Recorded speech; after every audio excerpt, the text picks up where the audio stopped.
warahmatullahi wabarakatuh. Kembali lagi dengan kita di Pod Nyata, podcastnya Adi Brata. Kali ini kita kedatangan tamu yang cantik nih di kiri saya. Mungkin dari mbaknya bisa perkenalan dulu ya mbak, buat sobat Buseda yang ada di rumah.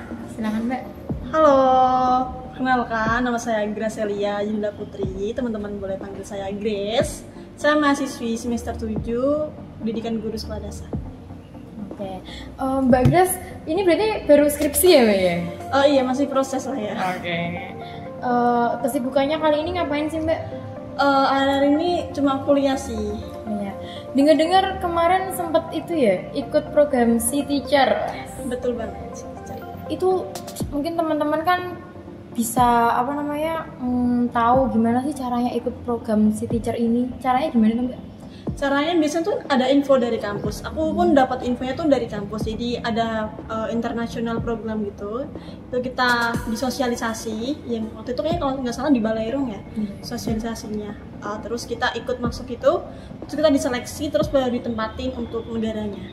Oh, di negara. Berarti itu di luar negeri ya mbak ya? Betul sekali, di luar negeri. Kemarin Mbak Grace tuh gimana ya kira-kira? Aku kemarin kebetulan dapetnya di Vietnam. Di Vietnam.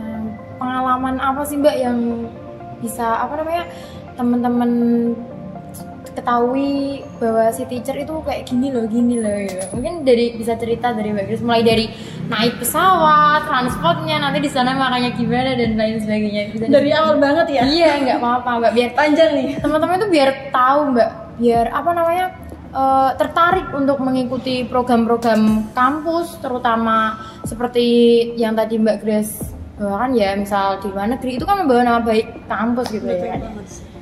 Oke, aku mulai dari awal pendaftaran kali ya. Pertama tuh ada tadi sosialisasi tentang international program. Jadi aku ikut itu. Aku nggak ikut. Aku sebenarnya nggak tertarik gitu. Oh iya. Aku waktu itu masih ikut KM, kampus mengajar kan. Yes. Nah, aktif sekali ya mbak sepertinya ini. Baru hari ini lah. Nah terus temen aku nawarin, Grace ikut yuk, ini ada international program nih. Terus aku kayak nolak gitu, kayak kan kita mau skripsi ya, ngapain ikut kayak gitu. Kayak pikiranku kan mau skripsi aja. Iya betul, bang waktu mikirku. Terus ini bisa konversi loh. Nah langsung tertarik tuh. Ini bisa konversi nih. Kan siapa sih yang nggak mau kuliahnya lulus cepat? Ya pasti mau ya. Iya betul. Terus aku, yaudah deh ayo kita ikut. Terus kita ikut, ada tesnya itu, kita dites TOEFL. Jadi dia nyediain kampus sendiri. Jadi kita dites TOEFL-nya. Terus udah keluar skornya, kita baru bukan dikasih tahu sih, langsung kayak ditempatin mau yang fix ikut tuh yang mana. Jadi kan ada mungkin yang tidak diizinkan orang tua atau apa gitu. Jadi kayak oke, ini aku fix ikut teman-teman aku. Kita juga udah dapat TOEFL segini, berarti ditempatinnya di negara ini gitu. Soalnya ditempatnya tergantung TOEFL atau gimana, aku juga kurang tahu ya. Terus ditempatin, aku dapat di Vietnam.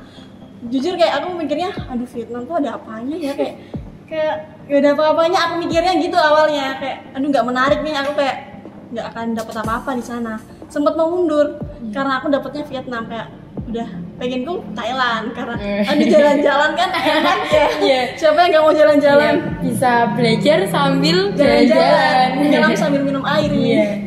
Nah tapi aku yaudah deh nggak apa-apa, coba dulu aja kali ya. Terus aku udah fix, oke nih berangkat, ngurus dokumen, ngurus paspor semuanya. Kita berangkat dari tanggal berapa ya, 10 atau 11 gitu, aku agak lupa deh. Kita berangkat ke Jakarta dulu karena kita kan naiknya dari Bandara Suta. Kita naik pesawat, sempat delay lama juga. Nah di sana kita juga ditemenin dosen tuh, nggak sendiri. Ada dosennya. Iya, kita diantar sama Bu Riris. Bu Riris. Terima kasih ya Bu Riris sudah mengantar Mbak Grace. Yang lainnya nggak ada yang diantar loh, cuma dari Ubris doang yang diantar. Jadi emang Ubris pengertian banget ya dosennya. Benar. Kita diantar sampai ke Vietnam. Jadi penerbangannya Indonesia ke Vietnam tuh cuma 3 jam. Jadi kita sampainya hari itu juga, tanggal 11 hari itu juga sampai. Karena aku dapatnya tuh ibu kotanya Vietnam kan Ho Chi Minh. Nah aku dapatnya di daerah Châu Lan. Kayak beda provinsi gitu. Tapi masih di lingkup kotanya gitu ya mbak? Apa udah di desa atau gimana gitu mbak? Untuk Jakarta tuh mungkin Jawa Tengahnya ya. Jawa Tengahnya, oke.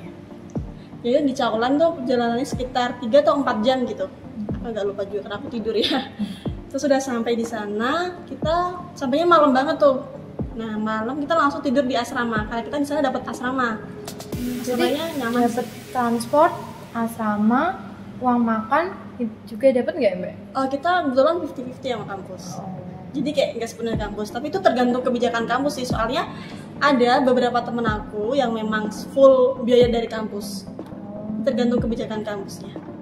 Nah, udah sampai asrama, kita dapat asrama. Paginya kita langsung itu kampus tour.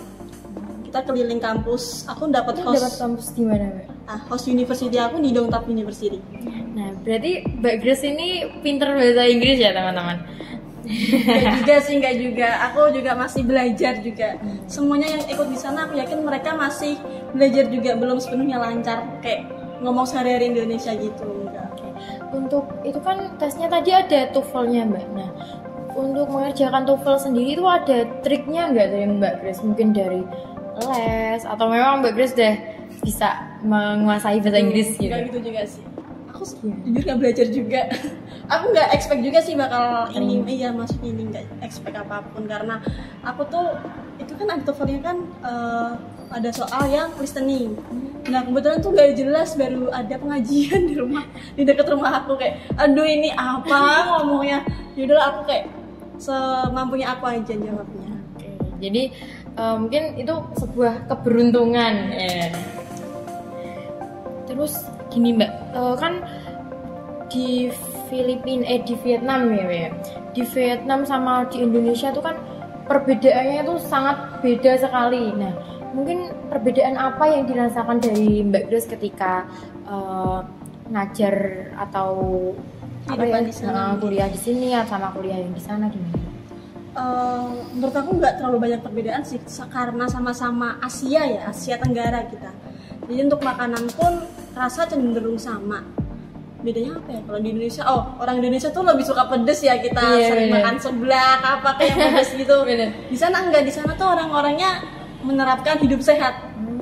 Karena katanya tuh mereka kan baru negara berkembang ya sama kayak Indonesia. Jadi mereka benar-benar merencanakan masa depan mereka. Kalau hidup mereka benar-benar ditata di sana. Jadi untuk makanan pun diperhatikan misalnya gitu. Oke. Kalau untuk kebudayaan Mbak gimana di sana?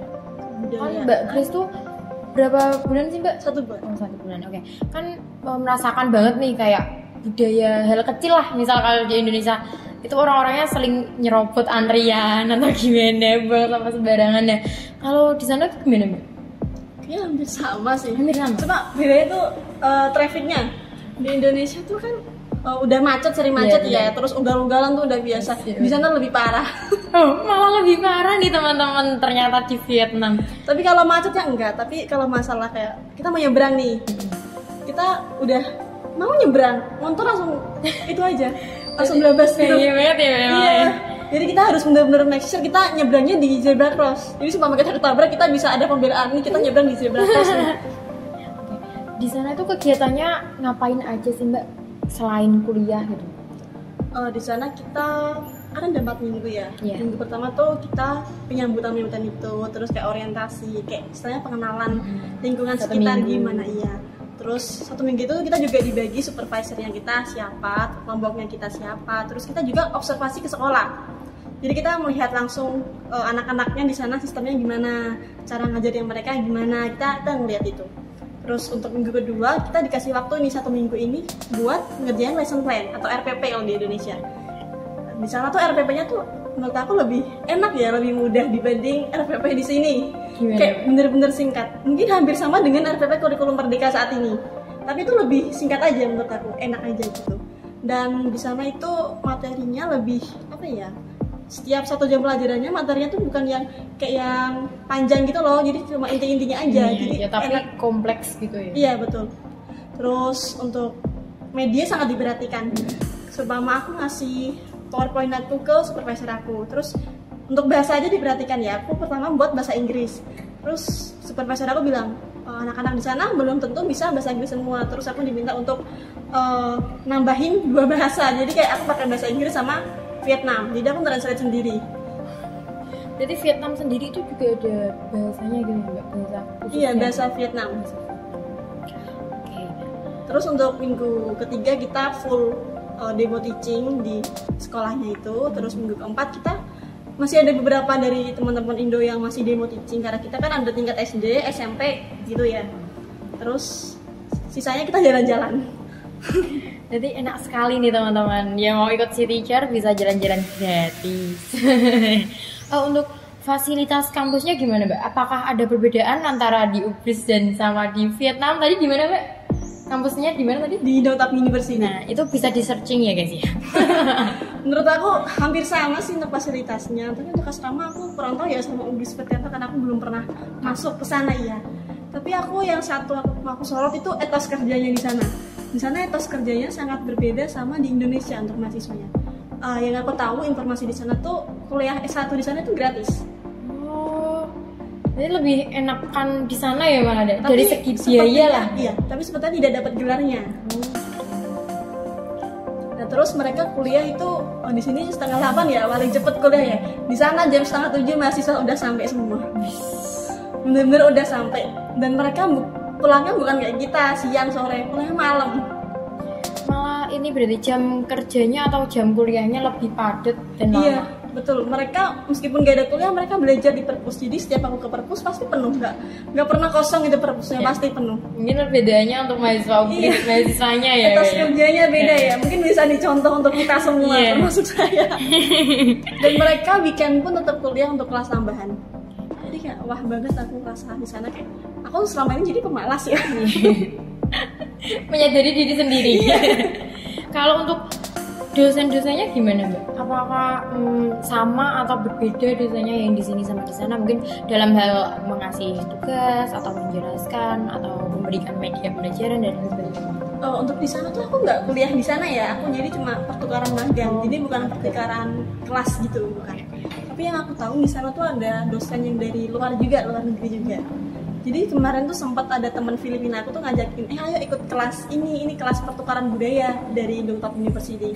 Oh iya Kak, terus dosennya siapa? Dosennya dari luar negeri juga. Jadi kita emang pertukaran budaya di situ. Tapi aku nggak bisa karena belum ngerjain tugas lesson plan itu. Sebelumnya benefitnya masuk atau ikut program si teacher ini apa sih Mbak? Mungkin teman-teman nanti kan tertarik nih, lebih tertarik ke benefitnya kan daripada tugas-tugasnya atau apanya gitu kan. Selain jalan-jalan gratis ini apa yang Mbak Grace rasakan dan dapat manfaatnya gitu? Untuk benefit pasti banyak ya. Yang pertama kita tentunya bisa praktis English kita di sana. Di Indonesia kan kita mungkin bisa praktik English kita saat kelas, tapi rasanya beda kalau komunikasi langsung sama orang yang memang pakai bahasa Inggris untuk sehari-harinya. Jadi kosakata kita nambah, terus kayak pronunciation-nya kita juga bisa lebih baik gimana gitu. Terus yang kedua tentunya dapat pengalaman mengajar dalam skala internasional. Itu yang nggak bisa kita dapat di sini. Mungkin bisa didapat kalau kita di sekolah swasta internasional school gitu ya.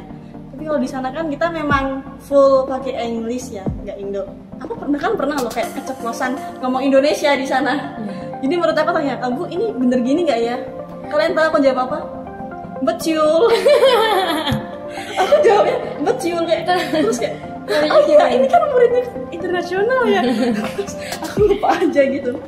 Nah itu kayak nambah kita belajar bahasa Inggris juga ya. Terus ngajarnya juga kita dapat apa sih istilahnya metode-metode ngajar yang baru gimana gitu. Tentunya itu bermanfaat bagi kita saat nanti berkarir gimana. Berarti ini kan Mbak Grace ini udah pulang ya dari Vietnam istilahnya. Nah, terus kesibukan saat ini selain skripsi ngapain Mbak? Waktu di kuliah? Kuliah aja, terus aku kalau weekend aku kerja kebetulan di SD gitu ngajar. Nah gitu aja sih kesibukannya. Nah, kebetulan sekali nih teman-teman, Mbak Grace ini salah satu duta PGSD tahun 2022-2023 yang pertama ya Mbak, duta pertama duta PGSD. Nah itu gimana sih Mbak? Ceritain dong pengalamannya menjadi duta PGSD selama satu periode gitu Pak. Tentunya bersyukur banget sih, senang bisa dapat amanah dari Hima ya gini. Senang sih, terus kita bisa diajak kolaborasi bareng Hima, jadi bisa nambah relasi, terus kita bisa kenal dosen juga lebih banyak. Intinya senang sih, karena kita jadi role model ya di PGSD gitu. Oke teman-teman, itu tadi mungkin pengalaman dari Mbak Grace mengikuti si teacher, terus menjadi juara duta PGSD yang pertama tahun 2022-2023. Nah, untuk motivasinya Mbak Grace sendiri itu mengikuti 2 program itu, yang pertama ada di kampus ya Mbak ya, terus yang kedua dari Hima PGSD sendiri teman-teman. Nah, itu motivasinya apa sih Mbak, yang Mbak Grace kok aku mau gitu loh? Yang pertama, aku jujur bingung ya jawabnya gimana. Tapi jujur mau keluar dari zona nyaman aja sih. Mau dari zona nyaman, mau challenge diri aku sendiri. Bisa nggak sih aku tambah berkembang, tambah bertumbuh tuh bisa nggak sih? Apa aku cuma mau start di sini aja nih? Terus aku juga tentunya mau banggain orang tua aku. Ya namanya orang tua pasti kan pengen anaknya berprestasi ya. Iya benar. Terus aku nambah skill aku, itu kan pasti melatih skill public speaking kita. Terus untuk skill mengajar juga, waktu si teacher kemarin sangat terasa sekali. Oke, ini Mbak, penutup nih, mungkin bisa ngasih pesan dan kesan atau pesan untuk mahasiswa atau untuk sobat Guseda yang ada di YouTube ini ya, mungkin subscriber YouTube kita. Pesan-pesan aku untuk mahasiswa PGSD ya terutama ya. Untuk mahasiswa PGSD, jangan takut untuk mencoba teman-teman, karena kita nggak tahu air itu dingin atau panas kalau kita nggak langsung nyebur ke kolamnya. Bener, bagus. Kita juga nggak tahu rasa cabai itu pedas atau enggak kalau kita nggak makan langsung. Iya, betul. Kita harus berani keluar dari zona nyaman kita. Jangan takut, jangan overthinking dulu. Aduh, aku bisa nggak ya? Aku bakal gini.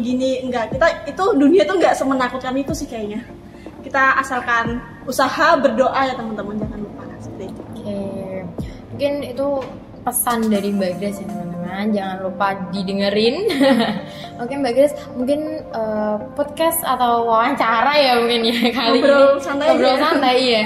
Kali ini mungkin dicukupkan ya Mbak ya. Terima kasih karena Mbak Grace sudah mau datang pada kesempatan kali ini. Mungkin kami tunggu kerjasamanya lebih lanjut lagi di Hima, mungkin kalau ada program lagi ya Mbak ya. Terima kasih Mbak Grace. Oke teman-teman, untuk sobat Guseda yang ada di rumah, jangan lupa subscribe, like, dan komen YouTube Hima PGSD Upgris. Dari kami, mohon maaf. Wassalamualaikum warahmatullahi wabarakatuh. See you and goodbye. Wow.